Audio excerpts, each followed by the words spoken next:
चलिए शुरू करते हैं। इकोनॉमिक्स का अध्याय 8 है। अध्याय 8 है, आज अध्याय 8 होगा, कल 9 होगा, ऐसे तरह खत्म हो जाएँगे। ज़्यादा नहीं है, अब ज़्यादा टोटल 15 या 16 अध्याय हैं, मैं देखा नहीं हूँ, देख के बता दूँगा। ऐसे बता दूँ कि अध्याय नंबर 8 है, एनसीईआरटी का चल रहा है, इकोनॉमिक्स का चल रहा है। इकोनॉमिक्स का मतलब अर्थशास्त्र का चल रहा है, जिसमें से 26 क्वेश्चन नंबर है। अध्याय का चैप्टर अगर मुझसे पूछा जाए तो चैप्टर मैं बता देता हूँ। कृषि एवं उससे संबंधित जो क्षेत्र हैं वही हम पढ़ेंगे। तो फील्ड के बारे में पढ़ेंगे और कृषि का क्षेत्र जो जितना फैला हुआ वो पढ़ेंगे। और ज़्यादा क्वेश्चन है, 26 क्वेश्चन है। तो पहला क्वेश्चन आपके स्क्रीन पे है और किसी भी एग्जाम के लिए, सभी एग्जामों के लिए बहुत ही इंपॉर्टेंट है, तो ज़रूर देख के जाइएगा।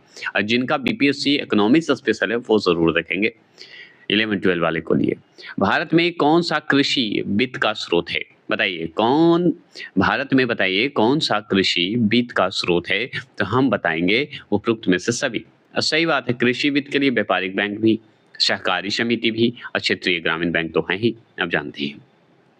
अब इसके बारे में अगर जानकारी लेना है तो सुनिए। भारत में उपयुक्त सभी संस्थाएं कृषि वित्त के स्रोत हैं, जिसमें दो वर्ग हैं। एक तो संस्थागत स्रोत है, एक गैर संस्थागत एक सरकार की तरफ से एक संस्थागत बनाया गया है कृषि के लिए। एक गैर संस्थागत स्रोत है जो कि बनाए गए हैं, छोटे छोटे जमींदार हो गए या व्यापारी द्वारा बनाए गए हैं, या महाजन कहिए, साहूकार कहिए, इस सब द्वारा बनाए गए हैं। तो आगे हम पढ़ेंगे संस्थागत स्रोत है। तो संस्थागत स्रोत में अगर हम बात करेंगे तो सबसे पहले है सहकारी समिति। तो सहकारी समिति में दो नाम ज़्यादा इंपॉर्टेंट है। एक तो है PACS, ये आपका है जो कि कृषि के लिए बना है। एक है PCRDB, ये भी आपका जो है बहुत इंपॉर्टेंट है। तो ये दो संस्था जो है हमारा संस्थागत स्रोत है, जो कि बहुत इंपॉर्टेंट है कृषि के लिए। पहला, अब देखिए दूसरा जो हम जानते हैं क्षेत्रीय ग्रामीण बैंक। तो क्षेत्रीय ग्रामीण बैंक तो हम जानते हैं RRB, बहुत इंपॉर्टेंट। RRB का नाम सुने होंगे बैंक का। इससे कृषियों के लिए, ग्रामीण क्षेत्रों के लिए ज्यादा फायदेमंद होता है। ठीक है, कृषि के लिए ही नहीं और भी क्षेत्र में काम आता है कृषि बैंक, जो कि आप जानते हैं ग्रामीण, मध्य ग्रामीण बैंक का नाम सुने होंगे, साउथ ग्रामीण बैंक का नाम सुने होंगे, तो वही है। एक है अनुसूचित व्यापारी बैंक, अनुसूचित लोगों के लिए ये व्यापारिक बैंक है, तो ये भी बहुत इंपॉर्टेंट है, जो कि संस्थागत है। और एक नबार्ड का तो भी आप जानते हैं, जो कि संस्थागत स्रोत है, मतलब सरकार के अंडर में ये काम होता है। तो नबार्ड का भी नाम सुने होंगे। चलिए, ये सब संस्थागत है। अब गैर संस्थागत जो है उसके बारे में हम लोग जानते हैं। तो गैर संस्थागत में आपका स्रोत में जैसे महाजन हो गए जो बने हैं, साहूकार जो होते हैं, आप उनसे संबंधित जो भी है, संबंधी आपके हैं, आस पड़ोस के जो रिश्तेदार हैं वो भी हैं, व्यापारी हो गए, जमींदार हो गए, कहने का मतलब है। तो महाजन हो गए, साहूकार हो गए, संबंधी हो गए, रिश्तेदार हो गए, व्यापारी हो गए, जमींदार, ये सब जो है गैर संस्थागत स्रोत है। जमींदार के माध्यम से भी तो होता है, आप सुने होंगे। चलिए दूसरा प्रश्न देखिए। दूसरा प्रश्न क्या है? नाफेड। क्या है? नाफेड। और नाफेड जो है किससे संबंधित है? तो नाफेड जो है सी से संबंधित है, कृषि क्या है? विपणन से संबंधित है। समझ गए? तो कृषि विपणन से संबंधित ये माना जाता है नाफेड। अगर नाफेड की बात करें तो अखिल भारतीय स्तर पर राष्ट्रीय कृषि सहकारी विपणन संघ, जिसे national agriculture cooperative marketing federation of India कहते हैं, फेडरेशन। समझ गए? तो national agriculture corporation marketing federation of India, जैसे NACMF ऐसे बोल सकते हैं। आई कर दीजिए, मन करेगा तो ए से हो गया नेशनल, ठीक है। तो NACMFI बोल दीजिएगा, ऐसे जोड़ लीजिएगा, इसका फुल फॉर्म बता दीजिएगा। तो ये हम जान गए। तो कृषि विपणन की बात करें तो कृषि विपणन से संबंधित है कौन? राष्ट्रीय कृषि सहकारी विपणन संघ। तो आपसे पूछेगा तो जवाब दे दीजिएगा नाम। तो नाफेड किससे संबंधित है? तो कृषि विपणन से संबंधित है। उसका अगर पूछे कि किस स्तर पर है, अखिल भारतीय स्तर पर है, तो भाई ठीक है, तो इसका पूरा the national agriculture cooperative marketing federation of India है, ऐसे याद रखिएगा। इसकी स्थापना का समय पूछे तो 2 अक्टूबर 1958 बताइएगा। गांधी जी के जन्म की बात होती है, जयंती में मनाते हैं 1958। तो 2 अक्टूबर को जन्मे थे गांधी जी हमारे, मनाया जाता है गांधी जयंती, है ना? तो 2 अक्टूबर 1958 को क्या आया था? राष्ट्रीय कृषि सहकारी विपणन संघ आया था। ऐसे याद रखिएगा। नाफेड का प्रमुख उद्देश्य क्या है?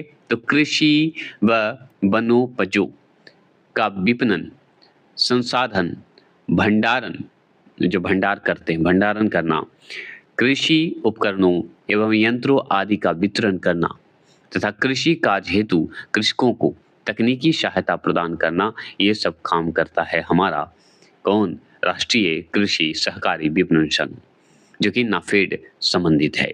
तो नाफेड के माध्यम से कहिए या आप national agriculture cooperative marketing federation of India के माध्यम से कहिए, तो इसके तहत होता है, कृषि के लिए होता है, या वन लगाना हो, या भंडारण की जमा करना हो, या भंडारण के लिए उपलब्ध कराना हो, संसाधन की व्यवस्था करना हो, कृषि के उपकरण की बात हो, यंत्र की बात हो, सारा इससे जुड़ा हुआ है। कृषि की सहायता के लिए हो, तो ये सब संस्था ज़रूरी है, जो कि हम पढ़ लिए। तो चलिए, इसकी स्थापना अगर पूछे राष्ट्रीय कृषि सहकारी विपणन संघ का, तो बताइए 2 अक्टूबर 1958 में, और वही नाफेड से संबंधित है। बस इतना ही ध्यान रखना है। तीसरे प्रश्न की बात करेंगे। तीसरा प्रश्न क्या है? निर्यात हेतु आम की लोकप्रिय प्रजाति कौन सी है? बताइए, निर्यात हेतु आम की लोकप्रिय प्रजाति कौन सी है? आम बताइएगा। तो ये हमारा अल्फांसो, क्या है? अल्फांसो। अल्फांसो का नाम सुने होंगे, ये आम का लोकप्रिय प्रजाति माना जाता है अल्फांसो, निर्यात के मामले में। तो यहाँ पे और सुन लीजिए कि निर्यात हेतु आम की जो है लोकप्रिय प्रजाति अल्फांसो है। अल्फांसो बोल दीजिएगा, ठीक है? भारत में इसका प्रमुख उत्पादक राज्य जो है महाराष्ट्र है। तो अल्फांसो नाम का जो आम का एक प्रजाति है, वो अगर पूछे भारत में कौन सा राज्य में है, तो महाराष्ट्र में है। इसका उत्पादन राज्य है प्रमुख रूप से। इसका नाम पूछे तो अल्फांसो बता दीजिएगा। इसका अल्फांसो जो नाम पड़ा है, वो पुर्तगाली गवर्नर अल्फांसो दी अल्बुकर्क के सम्मान में रखा गया था।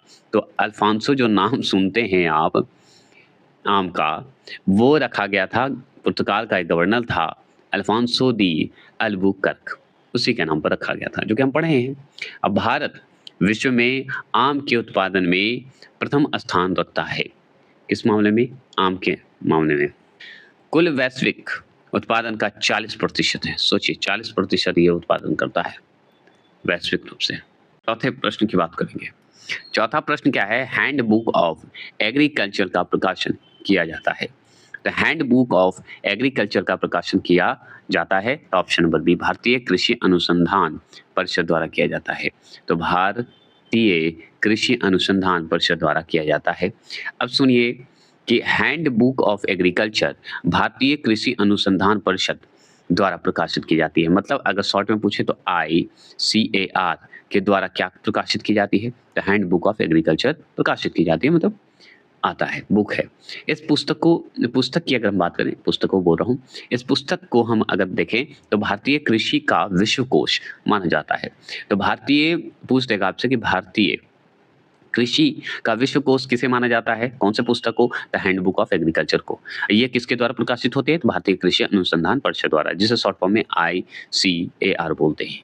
ठीक है, ये हम जान गए। इसमें अगर बात करें तो इसमें भारतीय कृषि के परिवर्तनशील परिदृश्य को व्यक्त करता है, मतलब जो परिवर्तन होने वाली है या परिवर्तन करके कैसे फसल अच्छे हुआ है, इसकी बात कही जाती है। इसका प्रथम प्रकाशन अगर बात करें, प्रथम प्रकाशन वर्ष जब शुरुआत हुआ था इसका, तो 1961 में हुआ था। इस बुक का प्रथम प्रकाशन की अगर बात करें तो 1961 में, याद रखिएगा। स्थापना भी कर सकते हैं, कोई दिक्कत नहीं है। चलिए, पांचवें प्रश्न की बात करेंगे, है ना? तो पांचवा प्रश्न क्या है, चलिए जानते हैं। 8वीं पंचवर्षीय योजना के अंतर्गत योजना आयोग ने भारत को कितने कृषि जलवायु प्रदेशों में विभक्त किया? सोचिए, 8वीं पंचवर्षीय योजना में हमारे कृषि जलवायु को बांट दिया था कई प्रदेशों में। कितने प्रदेश में, यही पूछ रहा आपसे, तो हम बताएंगे 15 प्रदेशों में विभक्त किया था, विभाजित कर दिया था। चलिए, 8वीं पंचवर्षीय योजना में योजना आयोग द्वारा वर्ष 1989 में भारत को 15 कृषि जलवायु प्रदेशों में विभाजित किया, मतलब बांट दिया गया था। इन कृषि जलवायु प्रदेशों के निर्धारण में उस क्षेत्र विशेष के भौतिक गुणों और सामाजिक आर्थिक विशेषताओं के आधार पर बनाया गया था। तो ये नॉर्मल बात है कि आप सोचिए, भौतिक आधार पर ही बनाइएगा ना। भौतिक जो सुख सुविधा होनी चाहिए उस हिसाब से बनाइएगा, उसके गुण के हिसाब से बनाइएगा। और दूसरी बात, भौतिक सुख है तो सामाजिक होना चाहिए, सामाजिक है तभी आर्थिक होगा, तो सामाजिक आर्थिक विशेषताओं के आधार पर ही बटेगा। तो ये 15 कृषि जलवायु प्रदेश बटे थे। वर्ष 1989 में योजना आयोग द्वारा ये किया गया था, 8वीं पंचवर्षीय योजना में। छठे प्रश्न, दीर्घकालीन कृषि ऋण किसके द्वारा प्रदान किया जाता है? तो दीर्घकालीन कृषि ऋण किसके द्वारा प्रदान किया जाता है? तो हम बताएंगे ऑप्शन नंबर सी, भूमि विकास बैंक द्वारा। क्या किया जाता है? भूमि विकास बैंक द्वारा। अब भूमि विकास की बात हो रही है तो चलिए हम पढ़ते हैं। तो सुनिए, कृषि की बात करेंगे तो हम देखिए भूमि विकास बैंक की अगर हम बात करेंगे तो लैंड डेवलपमेंट बैंक बोला जाता है। लैंड बने भूमि, डेवलपमेंट बने विकास और बैंक बने बैंक। तो आप जानते हैं भूमि विकास बैंक को ही कहा जाता है। भूमि विकास बैंक ग्रामीण शाखा की दीर्घकालीन आवश्यकताओं की पूर्ति करते हैं। सोचिए, यही भूमि विकास बैंक ही तो करता है ग्रामीण शाखा का दीर्घकालीन अगर आवश्यकता है, बहुत ज़्यादा ज़रूरी है तभी करेगा, बड़े स्तर पर जब होगा। इसकी स्थापना वर्ष अगर पूछे, भूमि बैंक जो विकास बैंक है उसकी अगर पूछे तो 1920 बताइएगा। कब की गई थी? 1920 में ही की गई थी। और जानते हैं भूमि विकास बैंक को पूंजी, अंश पूंजी, जमा तथा ऋण पत्रों के क्या कहते हैं, निर्गमन आदि से प्राप्त होती है। तो इसकी अगर पूंजी की बात हो, अंश पूंजी जो है, जमा जो है, ऋण पत्र है, इसका जो है विकास बैंक को कैसे प्राप्त होता है? तो इसी सब माध्यम से भूमि बैंक विकास बैंक को प्राप्त होता है, इसी माध्यम से। भूमि विकास बैंक को देखा जाए तो भूमि विकास बैंकों का मुख्य उद्देश्य ही है कि भूमि विकास, कृषि सुधार, कृषि उत्पादकता में वृद्धि को प्रोत्साहित करना। मतलब प्रोत्साहित देगा तभी तो हो पाएगा, यही काम है हमारा भूमि विकास बैंक का उद्देश्य। अब चलिए समानता अगर बात करें तो दीर्घकालिक कृषि ऋण 5 से 20 वर्ष, 5 से 20 वर्ष या उससे अधिक अवधि के लिए होते हैं। यही दीर्घकालिक अगर कृषि ऋण पूछेगा आपसे कि कब से कब तक होता है, तो 5 से लेके 20 वर्ष तक होता है और उससे अधिक भी हो सकता है। तो आप ऋण ले सकते हैं दीर्घकालीन ऋण, कि लंबे समय तक जमा करते रहिए। 7वां प्रश्न क्या है? निम्नलिखित में से किस प्रदेश में सोयाबीन कृषि के अंतर्गत सर्वाधिक क्षेत्र है? क्या है? सर्वाधिक क्षेत्र है। तो ऑप्शन नंबर सी, मध्य प्रदेश। क्या है? एमपी है।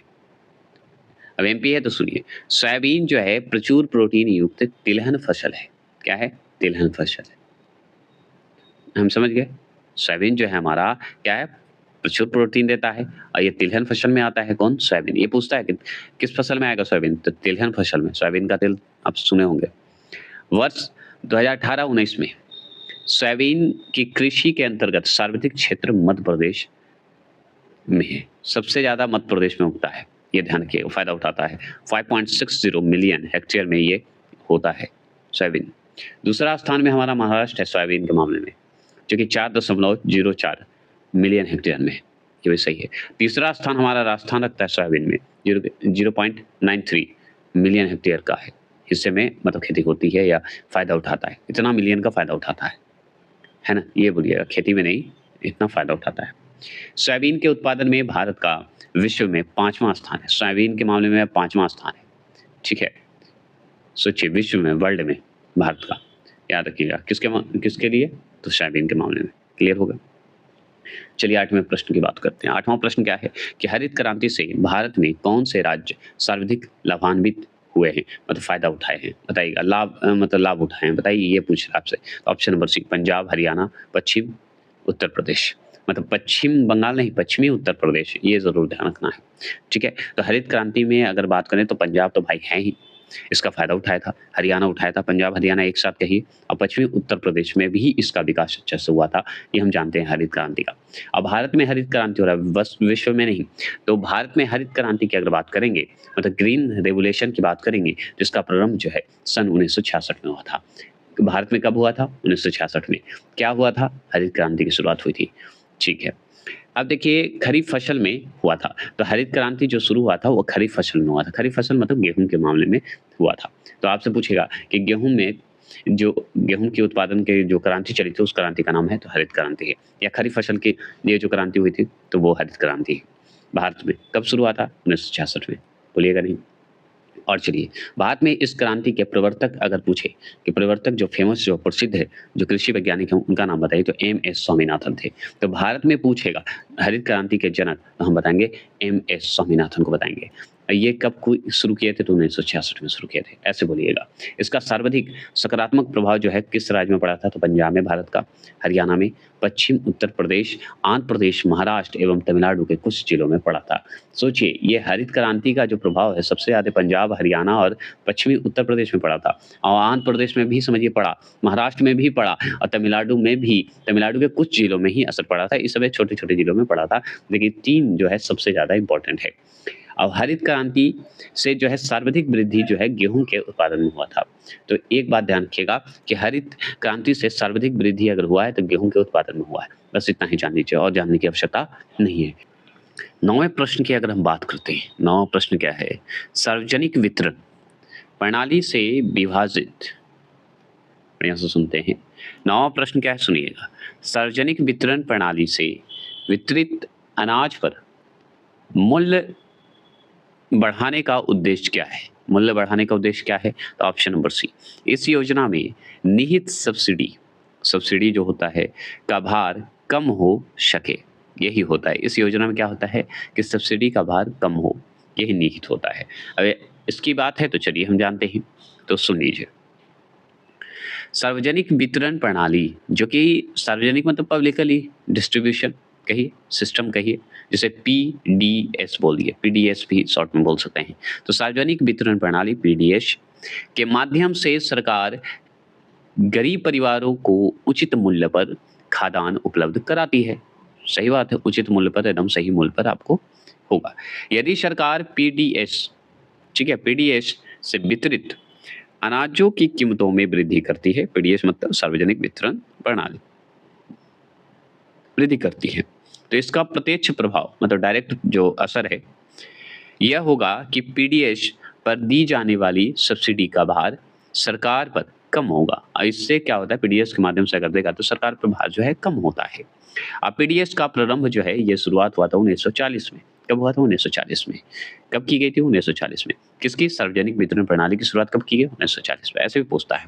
किया गया था, जिसका विस्तार जो है 1970 से 80 के दौरान व्यापक स्तर पर हुआ था। मतलब 1970 से लेकर 1980 तक जो है बड़े स्तर पर जो है इसका जो है फायदा उठाया था, पब्लिकली हुआ था, ये ध्यान रखना होगा। ठीक है, ये क्लियर हो गया। आगे बात करते हैं 10वें प्रश्न की अगर बात करेंगे तो 10वां प्रश्न सुनिए। 10वां प्रश्न है कि निम्नलिखित में से कौन सी कृषि प्रक्रिया पर्यावरण संरक्षण में सहायक है? तो हम बताएंगे ऑप्शन नंबर डी, जैविक कृषि जो है बहुत ही सहायक रूप से होता है पर्यावरण संरक्षण में।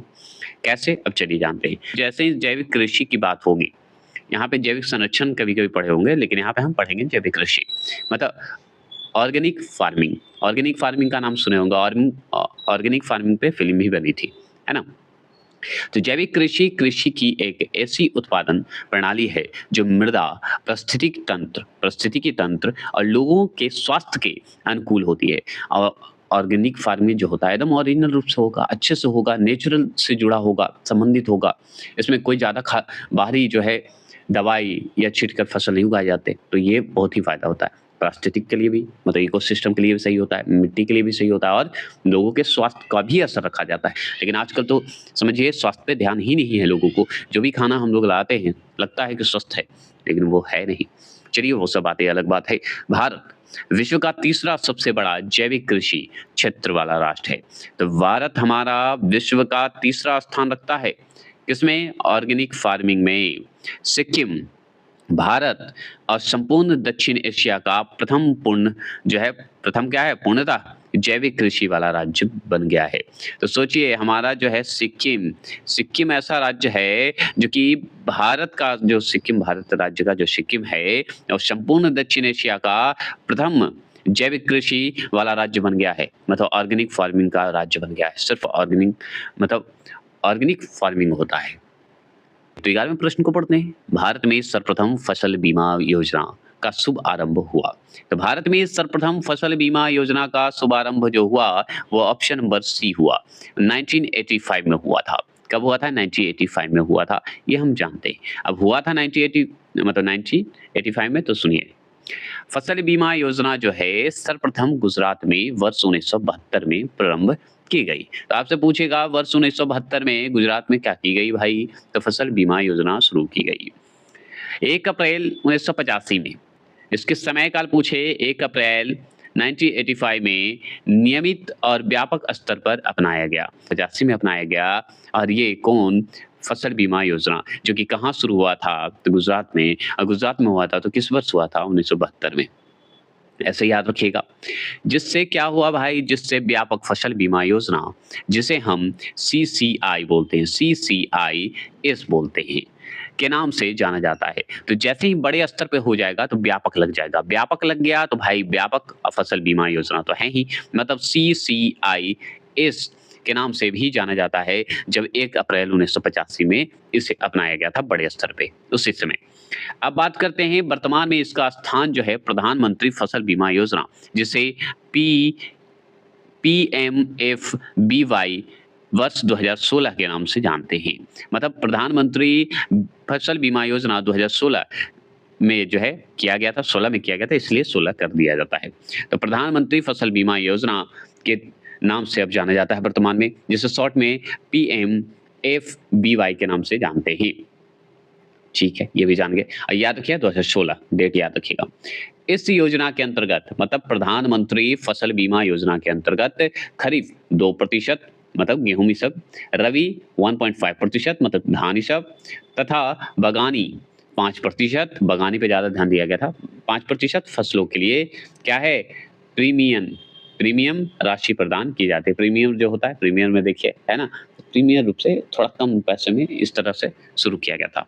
12वां प्रश्न क्या है कि राष्ट्रीय बागवानी मिशन का उद्देश्य नहीं है। तो इस ऑप्शन के हिसाब से बताना है कि कौन नहीं है। तो ऑप्शन नंबर डी जो है मानव संसाधन विकास करना, यही तो हमारा बागवानी मिशन से संबंधित नहीं। बागवानी क्षेत्र की समग्र वृद्धि करना, ये सही है। किसानों की आय में वृद्धि करना, ये सही है। ठीक है, पोस्ट हार्वेस्टर मैनेजमेंट, ये सब जो है आपका बागवानी से संबंधित है। लेकिन मानव संसाधन विकास कहाँ? मानव डेवलपमेंट तो अलग है। जी चलिए करते हैं वर्ष 2005 और 6 की बात करते हैं। तो वर्ष 2005 और 6 में प्रारंभ राष्ट्रीय बागवानी मिशन हुआ था। बागवानी मिशन एक केंद्रीय प्रायोजित योजना है, जिसके प्रमुख उद्देश्य हैं अग्रलिखित हैं। क्या है? अग्रलिखित है। बागानी क्षेत्र की समग्र वृद्धि तथा कृषि जो कृषक समूह हैं, समूहों का निर्माण को प्रोत्साहित करना, उत्पादों के जो हैं क्या होते हैं? प्रसंस्करण एवं क्या है? विपणन के माध्यम से क्या होते हैं? स्यातर प्रबंधन, मतलब पोस्ट हार्वेस्टर मैनेजमेंट की व्यवस्था करना। तो देखिए हम पोस्ट हार्वेस्टर मैनेजमेंट कहेंगे की व्यवस्था करना, तथा बागानी उत्पादन, किसानों की आय एवं पोषण सुरक्षा में वृद्धि करना। इसलिए ये हुआ था, राष्ट्रीय बागवानी मिशन चला था। क्या चला था? क्यों चला था? क्योंकि यह व्यवस्था करना था, क्योंकि बागानी उत्पादन करना था, किसानों की आय को वृद्धि करना था, पोषण सुरक्षा देना था, इसलिए। ठीक है, ऐसे शॉर्ट में हम राष्ट्रीय बागवानी मिशन को ही NHM बोलते हैं। ठीक है, समझ गए होंगे। तो चलिए आगे चलें। 13वां प्रश्न क्या है? सुनिए, 13वां प्रश्न है किस पंचवर्षीय योजना में कृषि क्षेत्र ने ऋणात्मक वृद्धि दर्ज की गई? क्या है? ऋणात्मक वृद्धि दर्ज की गई। तो ऑप्शन नंबर ए तीसरी में की गई। किसमें? तीसरी में की गई। समझ गया? कोई दिक्कत नहीं है। अब चलिए जानते हैं इसमें। तीसरी पंचवर्षीय योजना, जिसे हम थर्ड 5 ईयर प्लान कहते हैं। तो तीसरी पंचवर्षीय योजना में कृषि क्षेत्र ने जो है ऋणात्मक वृद्धि दर जो है दर्ज की थी वर्ष 1961 से 66 में। वर्ष 1961 से 66 में, 66 की अवधि में कृषि उत्पादन की वृद्धि दर जो है -1.0% दर्ज की गई। यह भारत के लिए जो है युद्ध, अकाल एवं राजनीतिक अस्थिरता का काल था। समझ गए? चलिए ये क्लियर हो गया, कोई दिक्कत नहीं है। 14 प्रश्न क्या है यहाँ पे सुनिए। राष्ट्रीय हॉर्टिकल्चर मिशन, जिसे हम NHM बोलते हैं, जिसे हम राष्ट्रीय बागवानी मिशन बोलते हैं, जो कि हम ऊपर पढ़े थे, है ना।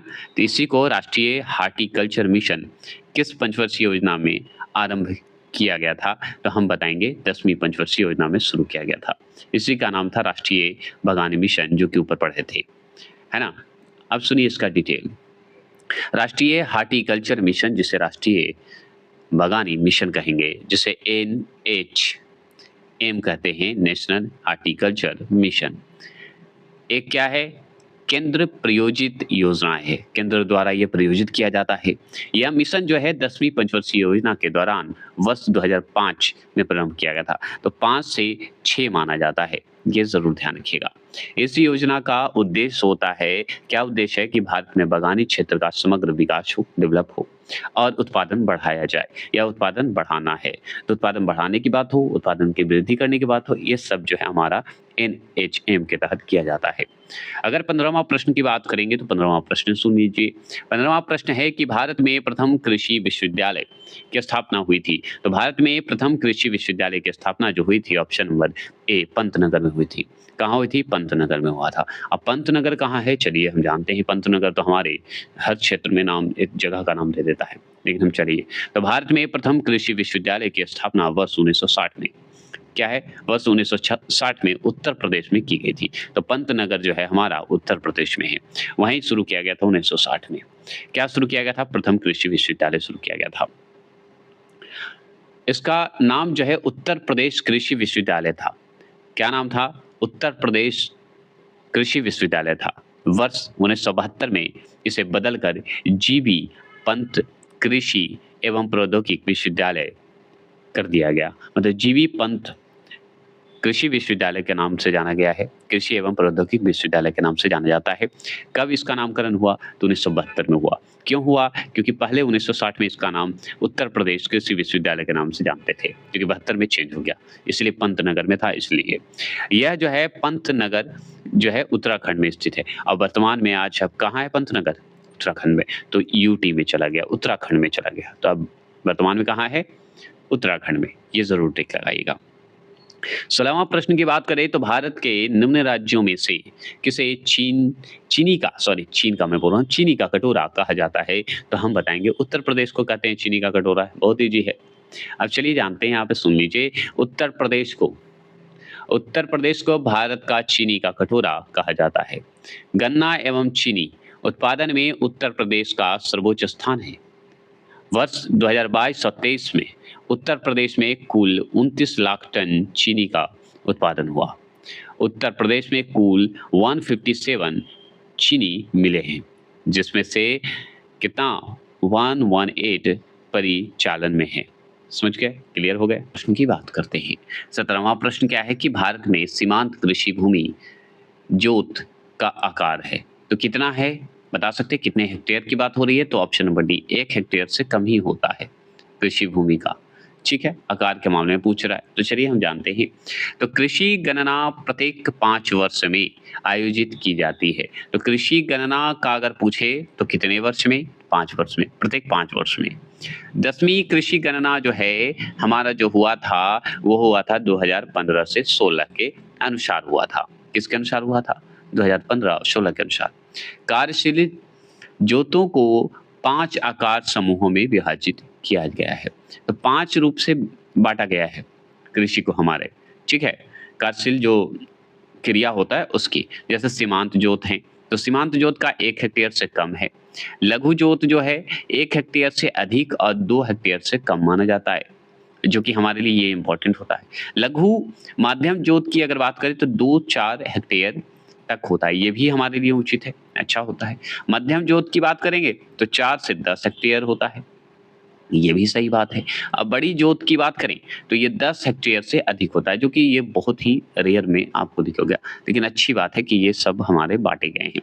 तो आपको सीमांत की बात होगी, लघु की बात होगी, लघु माध्यम की बात होगी, या मध्यम की होगी, बड़ी होगी, तो ये सब जो जुड़ा हुआ है ये हमारे कृषि से जुड़ा हुआ है, जो कि प्रत्येक 5 वर्ष में ये आयोजित किया जाता है। और ये हमारा 15 और 16 के अनुसार ये बताया गया है कि कितने भागों में। तो हमारा तो देख लिए, भाग बट गया।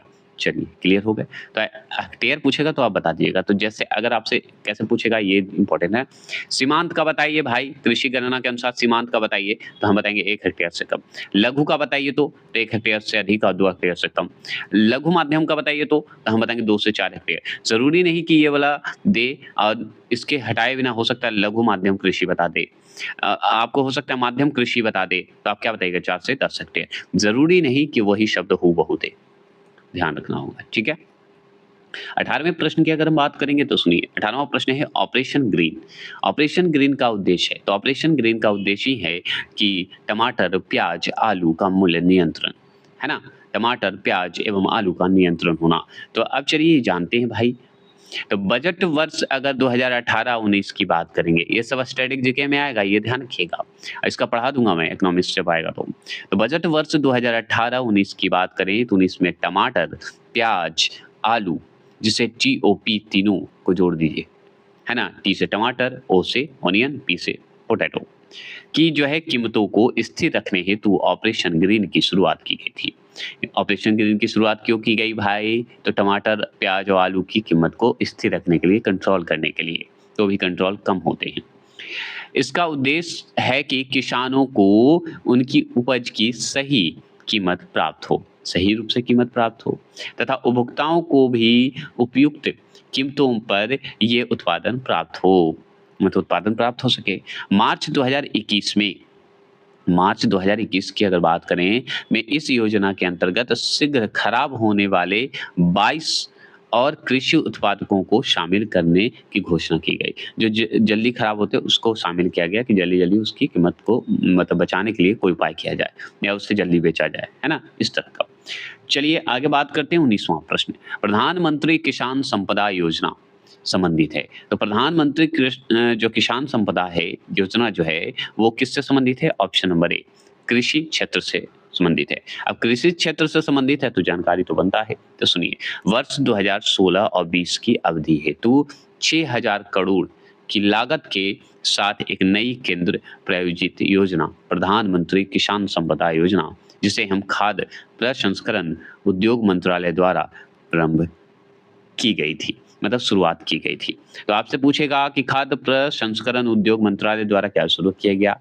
तो प्रधानमंत्री किसान संपदा योजना शुरू किया गया।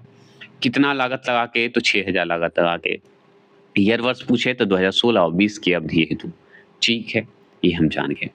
इसका उद्देश्य क्या है भाई? प्रधानमंत्री किसान संपदा योजना का उद्देश्य क्या है? तो कृषि उपजों की बर्बादी में कमी लाकर एवं प्रसंस्कृति कृषि उपजों के निर्यात में वृद्धि के माध्यम से किसानों की आय में वृद्धि करना। इस योजना में कृषि प्रसंस्करण संकुलों, मतलब एग्रो प्रोसेसिंग क्लस्टर कहिए, के निर्माण का भी प्रावधान किया गया है। समझ गए? मतलब आपको कृषि प्रसंस्करण संकुलों का भी निर्माण करेंगे, इससे ध्यान रखा जाएगा। बहुत सारे जो हैं प्राकृतिक रूप से भी हम लोग को दिक्कत होती है, उसकी भी ध्यान रखा जाएगा। 20वां प्रश्न क्या है कि निम्नलिखित में से कौन सी जोड़ी सम्मिलित है? तो कौन सी जोड़ी सम्मिलित है बताना है। तो देखिए इसमें जोड़ी बताइए कौन सी जोड़ी सम्मिलित है? तो मक्का उत्तर प्रदेश, क्या ये बात है?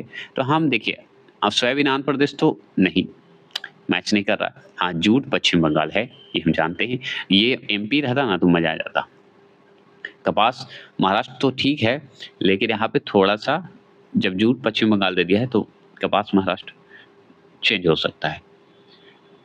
ठीक है, चलिए हम क्लियर कर देते हैं आपको। देखिए, कपास का हटा दीजिएगा, कपास महाराष्ट्र अभी मत लगाइएगा, प्रथम स्थान पे नहीं है इसलिए वो हट गया, जूट अभी स्थान पे है। सार्वजनिक सर्वेक्षण 2022 और 23 के अनुसार हम देखेंगे। कर्नाटक जो है मक्का उत्पादन में सबसे अग्रणी है, तो कर्नाटक हमारा आगे है, तो इसलिए यहाँ पे तो खत्म हो गया। इसके पश्चात क्रमशः अगर देखा जाए तो मध्य प्रदेश, महाराष्ट्र का स्थान आता है। फिर इसके बाद दूसरे नंबर पे मक्का के मामले में एमपी आएगा और तीसरे नंबर पे महाराष्ट्र आएगा, तो ये भी खत्म हो गया। सोयाबीन के उत्पादन में देखा जाए तो महाराष्ट्र जो है प्रथम स्थान हो गया है एमपी से ज़्यादा, ठीक है। उसके बाद मध्य प्रदेश सेकंड नंबर पे आ गया है सोयाबीन के मामले में और राजस्थान तीसरे नंबर पे। द्वितीय एवं तृतीय स्थान पर आ गया है सोयाबीन के मामले में, समझ गए? अब सोचिए एमपी में प्रथम होना चाहिए था, जो कि हो गया अब हमारा महाराष्ट्र, और मध्य प्रदेश और राजस्थान सेकंड नंबर पे। तो ये आंकड़े बदलते रहते हैं, अब 24-25 के हिसाब से आंकड़े बदल जाएंगे। कपास उत्पादन में गुजरात हमारा अग्रणी है, मतलब गुजरात सबसे आगे है, जबकि जूट उत्पादन में पश्चिम बंगाल हमारा प्रथम स्थान है। एकदम सही है, गुजरात हमारा आगे आ गया है कपास के मामले में, महाराष्ट्र था नहीं, मतलब महाराष्ट्र का फर्स्ट में था नहीं, इसलिए ऑप्शन में जो है गलत हो गया, यहाँ फर्स्ट बताना था, इसमें हमारा एक ही था, जूट पश्चिम बंगाल। ठीक है, कोई दिक्कत नहीं होनी चाहिए। 21 क्वेश्चन नंबर क्या है? 21 क्वेश्चन नंबर है कि निम्न में से कौन फसलों के न्यूनतम समर्थन मूल्य निर्धारण संबंधी संस्तुति करता है? कौन करता है? तो ऑप्शन नंबर सी, कृषि लागत एवं कीमत आयोग। ठीक है, कीमत आयोग, ये हम जान गए। अब चलिए जानते हैं इसके बारे में। तो सुनिए, भारत सरकार की आर्थिक मामलों संबंधी मंत्रिमंडलीय समिति द्वारा, मतलब मंत्रिमंडलीय समिति द्वारा कृषि लागत एवं मूल्य आयोग की क्या की गई है? अनुशंसाओं के आधार पर फसलों की बुआई सत्र के आरंभ में, मतलब वर्ष के 2 वर्ष जो होते हैं, न्यूनतम समर्थन मूल्य जिसे एमएसपी बोलते हैं की घोषणा की जाती है। तो इसी के माध्यम से घोषणा की जाती है और इसी के समिति द्वारा ही कृषि लागत एवं मूल्य आयोग होता है, जिसकी अनुशंसा के आधार पर ही जो भी बुआई किया जाता है वर्ष के 2 वर्ष में, उसके न्यूनतम समर्थन मूल्य एमएसपी की घोषणा की जाती है। समझ गए? चलिए, भारत में न्यूनतम समर्थन मूल्य की अवधारणा को लक्ष्मीकांत झा समिति की सिफारिश पर वर्ष 1965 में, कब? वर्ष 1965 में लागू की गई थी। तो लक्ष्मीकांत झा समिति के सिफारिश पर क्या की गई थी, कब की गई थी? तो वर्ष 1965 में यही एमएसपी की अवधारणा को सुरक्षित की गई थी, मतलब बताई गई थी, ये कहिएगा। ठीक है, वर्तमान में अगर बात करें, प्रेजेंट में बात करें, सरकार द्वारा कुल 23 जिन्सों बोलिएगा, जिन्सों, जिसमें खरीफ सत्र की 14, रबी सत्र की 17, मतलब खरीफ फसल की 14, रबी फसल की 7, मतलब 7, कैलेंडर वर्ष मतलब 1 वर्ष की बात हो रही है, 2 वर्ष में होता है, 1 वर्ष में बताई गई है कि सत्र वाली 2 फसलों को सम्मिलित किया गया है। तो 1 वर्ष में 2 फसल को सम्मिलित किया गया, खरीफ फसल और रबी फसल। अब प्रति वर्ष न्यूनतम समर्थन मूल्य अधिसूचित किया जाता है और वही टिक लगाया जाता है। क्लियर हो गया। 22वां प्रश्न क्या है, सुनिए, कृषि मूल्य आयोग की स्थापना किस वर्ष की गई थी? तो हम बताएंगे वर्ष 1965 में, 1965 में की गई थी। कृषि उत्पादों का मूल्य निर्धारित करने के लिए खाद्य मूल्य नीति समिति 1964 की सिफारिश के आधार पर वर्ष 1985 में कृषि मूल्य समिति एग्रीकल्चर प्राइस कमेटी, जिसे एपीसी बोलते हैं, के नाम से जाना जाता था, जो कि बदलकर कृषि लागत एवं मूल्य आयोग, जिसे सीएसीपी कर दिया गया। समझ गए? क्या कर दिएगा? Commission for agriculture costs and price कर दिया गया। समझ गए ना? चलिए, 1985 की बात हो रही है। इसका मुख्यालय कहाँ है? नई दिल्ली में। किसका? सीएसीपीआई का। तो इसका भी मुख्यालय नई दिल्ली में ही माना जाता है, उसी को कर दिया गया, बस इसका नाम बदल दिया गया। किसकी समिति पर? तो 1964 की समिति पर सिफारिश पर। इसी के आधार में 1985 में कृषि मूल्य समिति का नाम बदलकर कर दिया गया था सीएसीपी। 23वां प्रश्न क्या है, सुनिए, निम्न में से कौन सी फसल जो है व्यापारिक नहीं है? व्यापारिक नहीं है मतलब बाजरा जो है व्यापारिक नहीं माना जाता, गन्ना, कपास और केला माना जाता है। वे फसलें जिन्हें बाजार में बेचने या निर्यात के उद्देश्य से उगाया जाता है, उसे ही व्यापारिक फसलें कहलाती है, मतलब कैश क्रॉप कहते हैं, नगद फसल भी कह सकते हैं व्यापारिक फसल को ही। जैसे गन्ना हो गया, कपास हो गया, केला हो गया, कॉफी आदि जो है नगद फसल है, हमारा व्यापारिक फसल है। बाजरा जो है व्यापारिक फसल नहीं है, बाजरा जो है व्यापारिक फसल नहीं है। कृषि के वाणिज्य का स्तर विभिन्न प्रदेशों में अलग अलग है, ये जान लीजिए। ठीक है, ये पार्ट तो आप जान गए कि व्यापारिक फसल नहीं है। अब आगे जान लीजिए कि कृषि वाणिज्य का स्तर विभिन्न प्रदेशों में अलग अलग है। उदाहरण के लिए अगर देखा जाए तो हरियाणा और पंजाब में चावल एक क्या है? वाणिज्य फसल है, सही में, मतलब नकदी फसल है, पंजाब हरियाणा बेचते हैं। जबकि उड़ीसा में जीवन निर्वाह फसल है, उड़ीसा में जीवन निर्वाह है। बिहारों में समझिए कि जीवन निर्वाह भी है, दोनों काम करते हैं बिहार वाले। चलिए आगे बात करते हैं। 24 क्वेश्चन नंबर है, सूची 1 को सूची 2 से सम्मिलित कीजिए तथा सूचियों के नीचे दिए गए कूट से सही उत्तर का चयन करना है। सूची 1 है, सूची 2 है, एक तरफ क्रांति है, एक तरफ संबंधित है। इसका शॉर्ट वीडियो मैंने डाला है, अगर नहीं देखें तो देख लीजिएगा। तो चलिए इसे सम्मिलित करते हैं और मिलान करते हैं। तो सुनिए, स्वर्ण क्रांति की अगर बात करेंगे तो स्वर्ण क्रांति हम जानते हैं कि बागानी एवं शहद से संबंधित है, हम जान गए। अगर भूरी क्रांति की बात करें तो भूरी क्रांति दिमाग में आया होगा कि भाई उर्वरक से संबंधित है, उर्वरक की भूरा है। पीली क्रांति हम तेल से संबंधित है, तेल हमारा पीला है। और काली क्रांति हमारा समझते हैं पेट्रोलियम उत्पादन से काला है ना, जानते हैं। तो ये हमारा आंसर जो है सी आंसर होगा, क्योंकि यही तो मिलान होता है ना, 2, D, 1 और 3।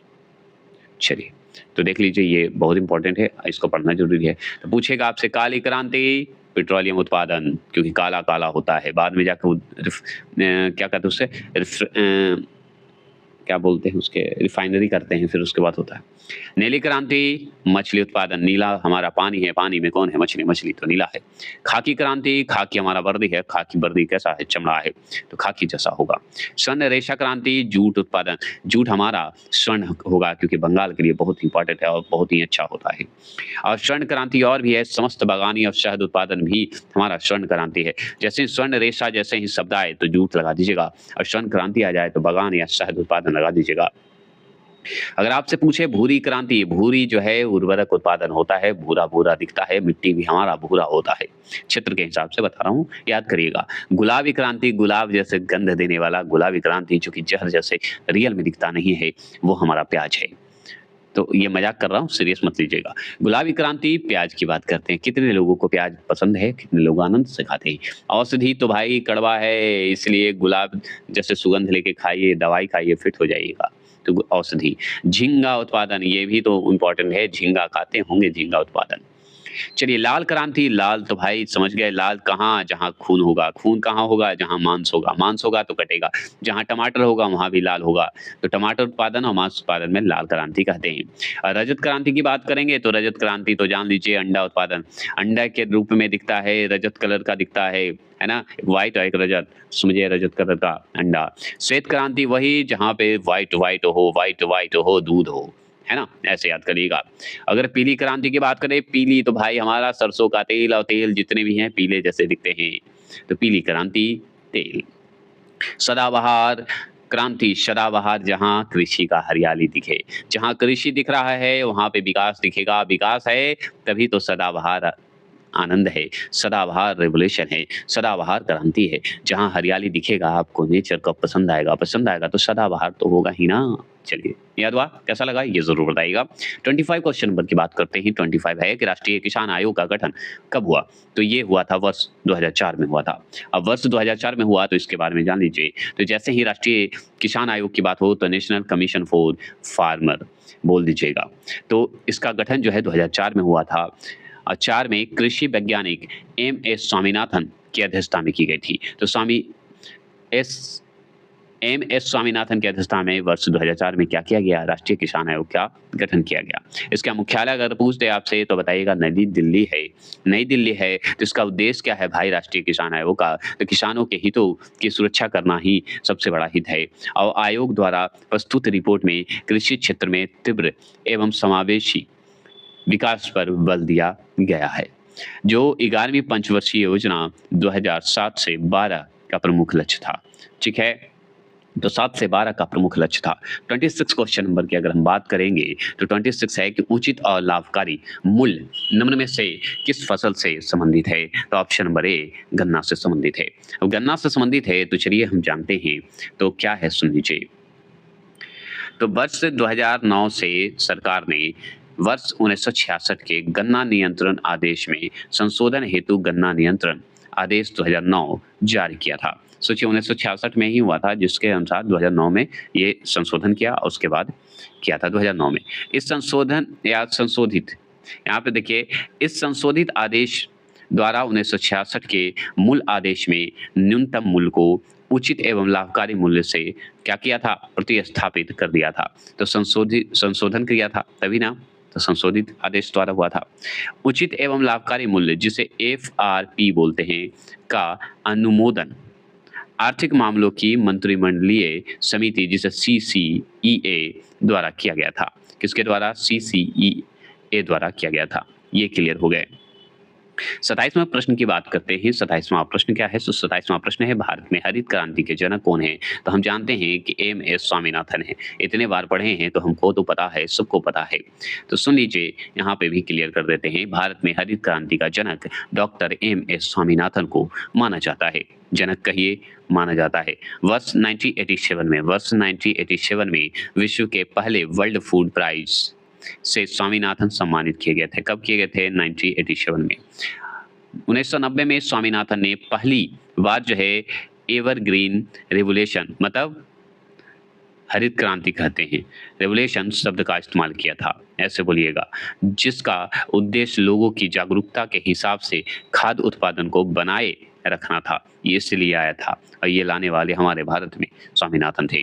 वैश्विक संदर्भ में अगर देखें तो हरित क्रांति का जनक वैज्ञानिक हैं, नॉर्मन ई बोरलॉग को माना जाता है। तो विश्व में अगर देखें ना तो हम तो मानेंगे नॉर्मन ई बोरलॉग को, क्योंकि ये जनक के रूप में जानते हैं। और भारत में बोले तो स्वामीनाथन लगा के चलेगा, कोई गलत नहीं होगा। अगर बात करें यहाँ पे कहाँ पे, तो 28वां प्रश्न की, तो national academy of agriculture research management स्थित कहाँ है? तो हम बताएंगे हैदराबाद में है। और हैदराबाद में है तो जान लीजिए कि राष्ट्रीय कृषि अनुसंधान प्रबंधन जो है, national academy agriculture of research management कहाँ है? तो हैदराबाद में। यही सवाल है नीचे भी, बस इतना ही जान लीजिए। तो हैदराबाद में क्या है? तो national academy of agriculture research management है। तो चलिए, ये हो गए कृषि संबंधी जितने भी प्रश्न आपको मिलते हैं समाप्त हो गए। नेक्स्ट टॉपिक आएगा आपका 9वां अध्याय। जल्द आपका इकोनॉमिक्स भी खत्म हो जाएंगे। इसी तरह फिर जल्द ही वन लाइनर का महामैराथन चलेगा। तो चलिए मिलते हैं फिर। जय हिंद, जय भारत। जल्द ही आपको दिन में 4 वीडियो आएंगे। प्लीज सब्सक्राइब और लाइक कीजिए, और जो सब्सक्राइब और लाइक किए उनके लिए दिल से धन्यवाद। जो कमेंट करते हैं वो धन्यवाद। अगर मेरा पर्सनली आप कमेंट करना चाहते हैं या बात करना चाहते हैं तो मेरे टेलीग्राम पे जाइए और नली अकेडमी को ज्वाइन कर लीजिए। और दूसरी बात कि और ज्वाइन अगर मेरा पर्सनली बात करना है तो मेरा टेलीग्राम तो दिया हुआ है, आप उस पे डायरेक्ट मैसेज कर सकते हैं। मैं आपसे कांटेक्ट पर्सनली करूंगा और पर्सनली आपको जवाब का सवाल दूंगा। लेट दूंगा लेकिन दूंगा ज़रूर, क्योंकि आपके कमेंट को मैं इग्नोर नहीं करता, क्योंकि आप मेरे लिए ईश्वर हैं, आप ही मेरे भगवान हैं। आप जानते हैं, क्योंकि आप मेरे बिना रह सकते हैं, मैं आपके बिना नहीं। क्योंकि आप हैं तभी हम हैं, आप जानते हैं। तो चलिए फिर मिलते हैं। जय हिंद, जय भारत।